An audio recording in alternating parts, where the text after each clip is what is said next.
মসজিদে আপনারা যে মান্নত করছেন এই মান্নতগুলো বিলকুল হারাম, নাজায়েজ। পাগলা মসজিদে যে মুমিন ভাইরা বোনেরা দান করছে মান্নত করে, এগুলো সম্পূর্ণ কবিরা গুনাহ, কবিরা গুনাহ। এটা এই মসজিদে নামাজ পড়লে উদ্দেশ্য পূরণ হবে, এই সকল আকীদা সম্পূর্ণ কবিরা গুনাহ। তিনটা মসজিদের সম্মানের কথা আসছে, একটা হচ্ছে বাইতুল্লাহ মক্কা, আরেকটা হচ্ছে মসজিদে নববী, আর একটা হচ্ছে বাইতুল মুকাদ্দাস বা বাইতুল মাকদিস। এছাড়া অন্য কোনো মসজিদের ফজিলত বেশি, ওই মসজিদে অমুক পীর আছে, অমুক ঘুমে আছে, এজন্য ওখানে গিয়ে নামাজ পড়লে ফজিলত বেশি, বিলকুল হারাম, কবিরা গুনাহ, এটা করা যাবে না। আমাদের কনসেপ্ট ক্লিয়ার রাখতে হবে। কোরআন আমাদেরকে বলছে ওয়া ইয়ামসাসকাল্লাহু বিদুররিন ফালা কাশিফা লাহু ইল্লা হু ওয়া ইউরিদকা বিখাইরিন ফালা রাদ্দা লিফাদলি। আল্লাহ বলছেন, হাবিব, আল্লাহ রব্বুল আলামিন যদি পরীক্ষা করার জন্য আপনাকে কোনো অকল্যাণ দেন, তাহলে সেই অকল্যাণ দূর করার কেউ নেই আল্লাহ ছাড়া। আবার যদি কোনো কল্যাণ দেন, সেই কল্যাণকে কেউ প্রতিহত করতে পারবে না একমাত্র আল্লাহ ছাড়া। এটা আমার আকীদা, এটা আমার বিশ্বাস, এটা আমার ফেইথ। একজন মুসলমানের চিন্তা চেতনা, আকীদা, বিশ্বাস এই কেন্দ্রিক হওয়া দরকার।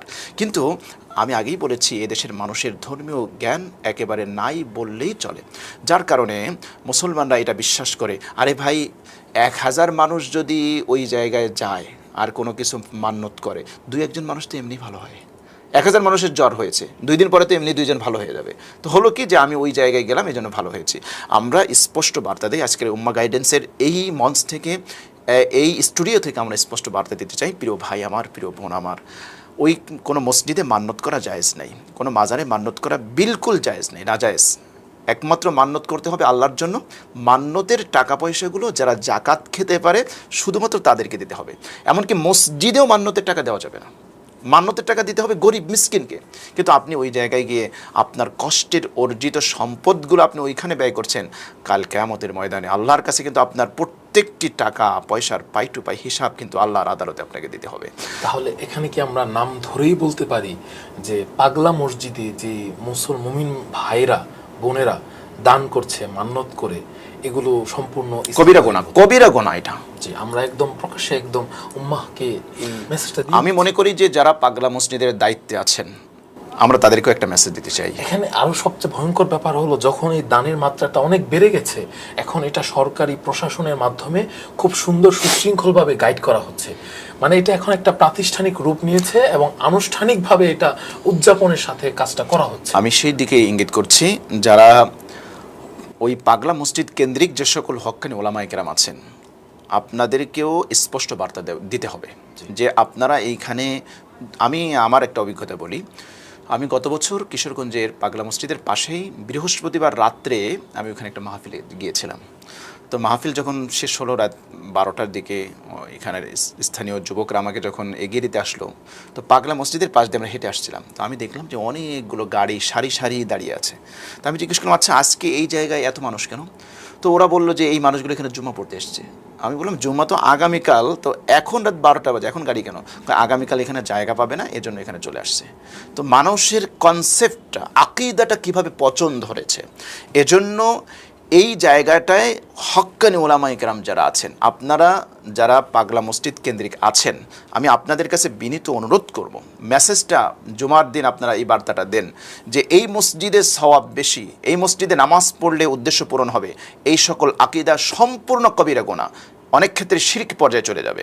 এবং মসজিদে আপনারা যে মান্যত করছেন এই মান্যতগুলো বিলকুল হারাম, নাজায়েজ। এই ফতোয়াগুলো আপনাদের দেওয়া উচিত। কেননা দিন দিন আপনারা যদি নীরব থাকেন, আপনারা যদি এখানে অর্থনৈতিক কোনো কিছু চিন্তা করেন, তাহলে আপনি যেটা বললেন প্রাতিষ্ঠানিক একটা রূপ এখানে দেওয়া হচ্ছে এবং এটা দিন দিন বাড়বে, বই কমবে না।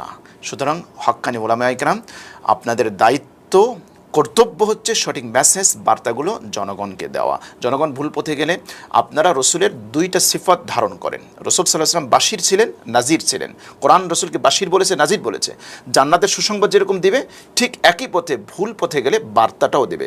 হক্কানি উলামায়ে কেরাম যেহেতু আল উলামা ওয়ারাসাতুল আম্বিয়া, আমরা যেহেতু নবীর ওয়ারিস, এই বাশির এবং নাজিরের ভূমিকায় আমাদের থাকতে হবে। শুধু বাশিরের ভূমিকায় থাকলে চলবে না, নাজিরের ভূমিকায়ও আমাদের থাকতে হবে। উম্মাহর স্বার্থে আমি যদি আপনাকে আরও একটা প্রশ্ন করি, পাগলা মসজিদ কেন্দ্রিক এখন এটা প্রাতিষ্ঠানিক রূপ নিচ্ছে, কিন্তু বাংলাদেশের অধিকাংশ মাজারগুলো এখন একটা প্রাতিষ্ঠান এক একটা প্রতিষ্ঠান হয়ে গেছে।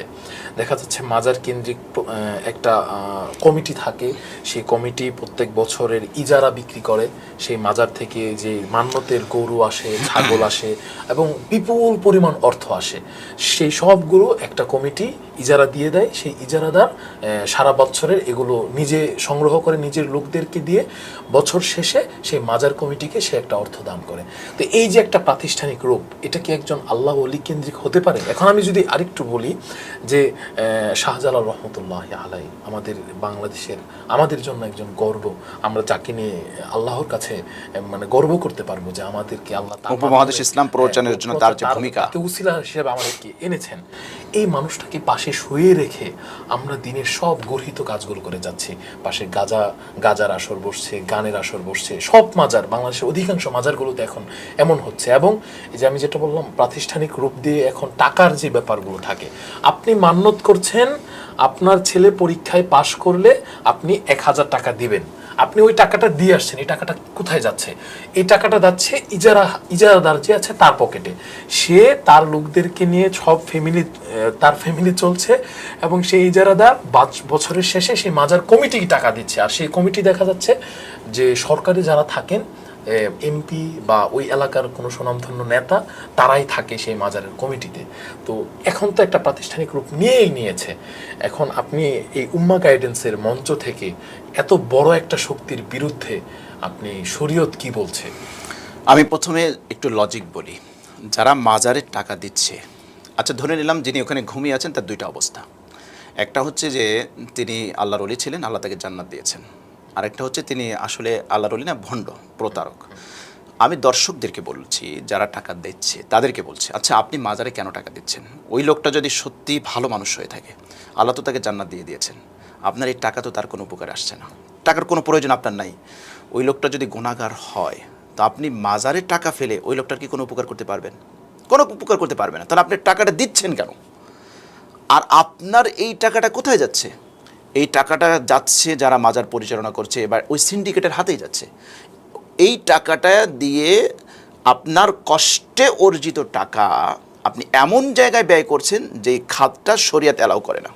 তাহলে এই টাকাটা আপনি দিচ্ছেন সওয়াবের নিয়তে, কিন্তু আপনি গুনাহগার হচ্ছেন।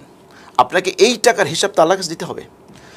হাদিসে স্পষ্ট আছে, তিরমিজির হাদিস, লা তাযালু কদামা ইবনে আদম হাত্তা ইউসআল আন খামস। 5 প্রশ্নের জবাব দেওয়া ছাড়া কিয়ামতের দিবসে আদম সন্তান আল্লাহর সামনে থেকে এক পাও নড়াচড়া করতে পারবে না। তার মধ্যে একটা অন্যতম প্রশ্ন হলো সম্পদ কোন পথে উপার্জন করেছে, কোন জায়গায় ব্যয় করেছেন। সুতরাং প্রিয় ভাইয়েরা আমার, আপনি এত কষ্ট করে সম্পদ উপার্জন করছেন, দিচ্ছেন সওয়াবের নিয়তে, গুনাহগার হচ্ছেন, আপনাকে আল্লাহর আদালতে আপনাকে জবাবদিহি করতে হবে। তাহলে মাজার কেন্দ্রিক বিজনেসগুলো টিকিয়ে রাখার পিছনে সাধারণ জনগণ ভূমিকা পালন করছে। জনগণ যদি এখানে টাকা না দিত, তাহলে তো এই বিজনেসগুলো টিকতো না। আপনি বন্ধ করে দেন, শাহালির মাজারের টাকা পয়সা সব বন্ধ করে দেন, দেখবেন 1-2 মাসের ভিতরে দেখবেন সব ওখান থেকে চলে গিয়েছে। ওখানে ফকিরের আঁকড়াও আপনি দেখবেন না, ওখানে আপনি শিকল বাবা, অমুক বাবা, তমুক বাবা, এদেরকেও খুঁজে পাবেন না। তাহলে এই রমরমা ব্যবসাগুলো টিকিয়ে রাখার জন্য সাধারণ জনগণই এখানে অগ্রণী ভূমিকা পালন করছে। এজন্য আমি মনে করি যারা হক্কানি উলামায়ে কেরাম আছেন তাদের এই উম্মাহকে সচেতন করতে হবে। ইসলামী শরীয়তের আলোকে আমি আগেই বলেছি, আবারও বলি, মাজারে মান্নত করা বিলকুল নাজায়েজ, মাজারে দান করা এটাও নাজায়েজ। আপনি মাজার দিবেন কি? আপনি একজন গরিবকে দেন। আরে আজকে উম্মতে মুহাম্মাদি দাবি করি, প্যালেস্টাইনের মুসলমানরা না খেয়ে তাদের কি অবস্থা, তাদের উপর নির্যাতনের স্টিম রোলার চালানো হচ্ছে, খাবার নাই, পানি নাই, তাদের সেই দৃশ্যগুলো দেখলে সহ্য করার মতো না। আফ্রিকার বাচ্চাদের কি অবস্থা, বাংলাদেশের বহু মানুষ আছে যারা না খেয়ে আছে, অথচ তাদের ব্যাপারে আপনার কোনো সিম্প্যাথি নাই। আপনি মাজার গিয়ে আপনি সেখানে গিয়ে দান করছেন। আমার প্রিয় ভাইয়েরা, প্রিয় বোনেরা, আপনারা খবরদার এই কাজগুলো করবেন না। যে কাজের জন্য আপনি গুনাহগার হচ্ছেন, সওয়াব তো প্রাপ্ত হচ্ছেন না, বরঞ্চ আপনাকে এই টাকার জন্য আপনাকে আল্লাহর কাছে জবাবদিহি করতে হবে। 2 নম্বর যে মেসেজটা দিতে চাই, রাজনৈতিক নেতৃবৃন্দ যারা আছে তাদের কিন্তু মাজার কেন্দ্রিক একটা রমরমা ব্যবসা আছে। অনেক রাজনৈতিক নেতা তার এলাকার যে মাজারগুলো আছে সেগুলো কিন্তু নিয়ন্ত্রণ করে, তো তারা কিন্তু এই জায়গা থেকে বেনিফিটেড হয়। তো আমরা যদি এই রাজনৈতিকভাবে যাদেরকে নির্বাচন করব, তারা যদি অনেস্ট না হয়, সৎ না হয়, তারা যদি ইসলামিক জ্ঞান শূন্য হয়, তাহলে এটা বন্ধ করা খুব টাফ ব্যাপার হয়ে যাবে। দুই নাম্বার। 3 নম্বর যেটা বলবো, প্রশাসন এখান থেকে বেনিফিটেড হচ্ছে। যেখানে যেই মাজার হচ্ছে ওই এলাকার প্রশাসন এখান থেকে মানে হিউজ পরিমাণ টাকা পয়সা তারাও কিন্তু এখান থেকে নিচ্ছে। সুতরাং প্রশাসনের এই জায়গাগুলোতে যদি দুর্নীতি বন্ধ করা না যায় তাহলে এটা বন্ধ করা কিন্তু খুব টাফ হবে। তো 3টা জায়গা আমাদের কাজ করা দরকার। নাম্বার 1 সাধারণ জনগণ, নাম্বার 2 হচ্ছে রাজনৈতিক নেতা, নাম্বার 3 হচ্ছে প্রশাসন, চতুর্থ হলো যারা এই ব্যবসাগুলো করে তাদেরকে আমাদের বোঝানো দরকার যে পৃথিবীতে বিজনেস করার অনেক জায়গা আছে। মানুষের ধর্মীয় অনুভূতি বা মানুষের এইগুলো নিয়ে তারা বিজনেস করছে, তাদের এটা ঠিক হচ্ছে না, এটাও তাদেরকে আমাদের বোঝানো উচিত।